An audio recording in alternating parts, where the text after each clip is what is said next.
I have now lived full-time or long-term in a motorhome for 8 years. Before that, I lived on a boat for 15 years.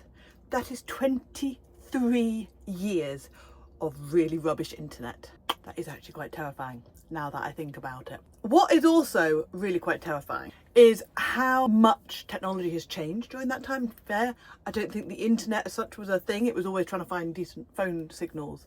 But the amount of different options that we now have that weren't available that many years ago is quite intimidating. And I completely get why figuring out the internet in your motorhome or your campervan, especially when you're going to go into Europe, can be quite overwhelming. Completely understand that. So one thing that I've noticed from doing the group trips that I run, there are a couple of really common mistakes that people make before they take their vans into Europe. And so we're going to go through those today and tell you what to do instead. So the first mistake that a lot of people make is assuming that the campsite Wi-Fi is going to be good enough. And that is a problem. A lot of campsites offer Wi-Fi, but when you think how many people are connected to the one Wi-Fi source, it's going to be really slow. So whilst you might be able to send your text message, trying to upload a YouTube video or watch Netflix or whatever is often almost impossible. And that's even if they have a decent Wi-Fi signal to start off with.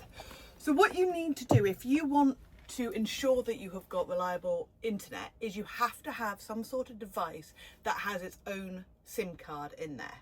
So that could be a phone, that could be a router, or that could be something like a Starlink, and we'll talk all about all those options very shortly. But that's the first thing to remember, is that if you want decent, reliable internet whilst you are travelling, whether that's in the UK or in Europe, you have to be able to provide your own internet. The next mistake a lot of people make is assuming that the same package that they have in the UK is going to be the same as when they are touring in Europe. So for example, if you have unlimited calls, text and data in the UK, you might assume that that's exactly what you're going to get when you are roaming abroad, and that is not the case.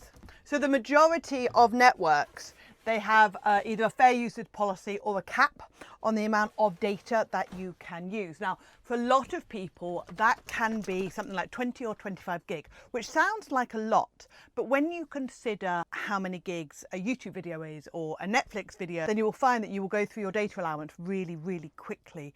And if you are then using or relying on that to do things like finding the route, checking the traffic, finding where you're going to stop for the next night, it can leave you stuck without then either having to take off your spend cap, which can lead to very high charges, or it can mean that you've just got no internet at all when you're over there because you've run through your allowance so quickly. So that's not a brilliant solution either.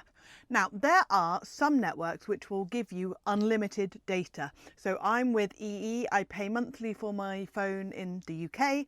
And I've also got a boost or bonus or whatever they called it, that I've got unlimited data whilst I am touring. So there are networks out there that can do that. That's the first thing to do, is check that you know what your allowance is whilst you are in the EU. If you're not sure, contact your phone provider and get them to tell you about what you can have whilst you are roaming. You might even find you don't have any sort of allowance, in which case you have to either pay for that as you go, pay as you go, which can be really expensive, or you want to sign up so that you've got some sort of roaming policy. Now, there are a couple of ways that you can increase your data allowance without having to pay more for the one that you have got, which obviously is an option, but it can get quite expensive.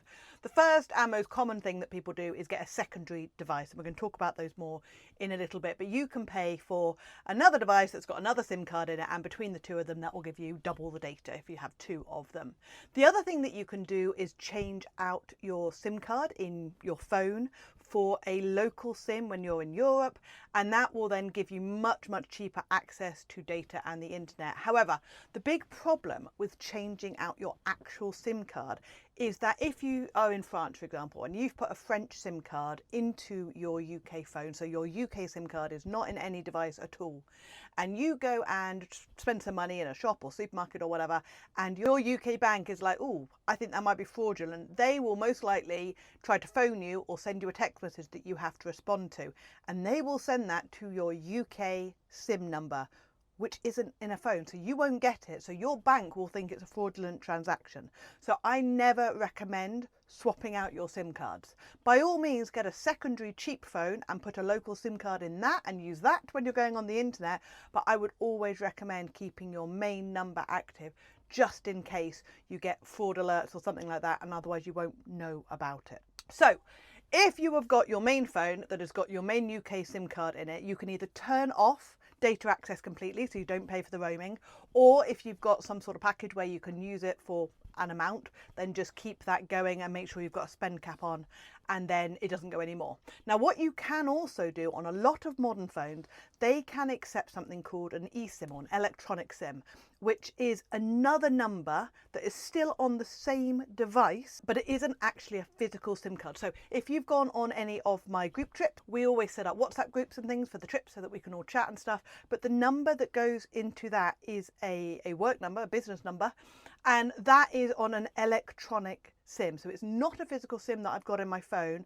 It is an extra SIM that I've paid for. I pay for it monthly, but it's not a physical device. Now you can get those whilst you are touring. There is one called Holofly.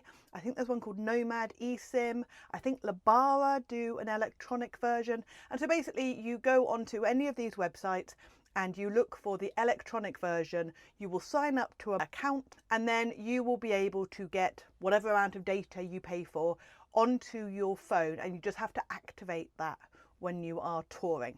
I know that sounds a little bit complicated, but if you go into a phone shop or anything like that, they will be able to talk you through it. However, just be careful which ones you go into, because they might only be able to talk about their specific products. And there are some really good ones that give you some great deals when you are touring overseas. The third mistake that is really common I see people making is not having a backup option, and so relying too heavily on your phone. If there are two of you touring, that's not so bad. Perhaps you and your partner have both got access to a phone that is roaming. But for me, I've actually got three options because I use the internet so much for work and for myself, especially when I'm touring. It's really important to me to stay connected so people know who I am. I've got my polar steps running and people can actually just make sure that I'm safe, which is quite nice. So I actually have three different things on the motorhome that are my internet backup. So obviously I've got my phone. I've then also got a proper permanently fitted router, which is my Pathway 4G, which I love and adore. And that is properly fitted, mounted into the van. You don't have to. It's the easiest thing in the world to install because you can literally just plug it into a power source and it's freestanding. So you can then put it out of a hatch. You can attach it to a window. You can just leave it on the table in the middle of your van and it will still get decent internet access. Ugh. Bit of dust went down the wrong way. So the Pathway is a brilliant bit of kit. So that's my second thing. So I've got my phone, I've then got my router. Now you don't have to have a proper big router like that one. You can have a tiny little dongle. If you don't like one of these Wi-Fi's or these Huawei's, which is spelled Huawei. How that comes out as Huawei, I don't know, but never mind. So you can have a smaller one. You will still be putting in a SIM card, so it'll probably still cost you the exact same thing. So a bigger router like the Pathway doesn't necessarily cost more. It might cost more to purchase, but to run it's generally about the same thing. And then the third thing that I have got, which is a fairly recent addition, but honestly I don't know how I ever did without it, is the Starlink Mini, and that is just genius. So when I'm in the middle of nowhere, I can still get online, which for me again is really important. It's not for everybody, it's not an essential. If you are not using the internet like I am all the time, then it's definitely probably not something you want to pay for, and the monthly costs are insane. Having said that, they have now done a refer a friend thing, so I'm going to leave the link below, and if you click the link and sign up for your Starlink through that, you get a free month, which I think is worth about £95, and I get a free month as well. So hopefully that will help us all out if we are going to go down the Starlink Mini route, but a really, really good bit of kit. So those are the three things that I carry and have with me when I am touring. I love the whistling kettle, I really do. Now, I hope that has helped you figure out what kind of internet options and devices you might want to have for your motorhome. Don't forget, at the very, very worst case scenario, if you get stuck and you need to get online and you haven't got access at a campsite or your phone's blocked or whatever, you can always go to a public place where I tend to find McDonald's are really good. The world over, they tend to have decent Wi-Fi, so they're always a really good option if you can find one near you. If you do need to get online in a bit of an emergency, that's not a bad option. But anywhere that sells food generally has a good chance of having a decent Wi-Fi. If you do want to know more about some of the devices and things that I've used, I will drop all of the links and things in the show notes for you. I hope you found that useful. If you did, don't forget to like this video and subscribe so that you get more motorhoming and van life tips. I hope you are having a wonderful and happy day wherever you are, and I'll see you on the next video. Take care. Bye.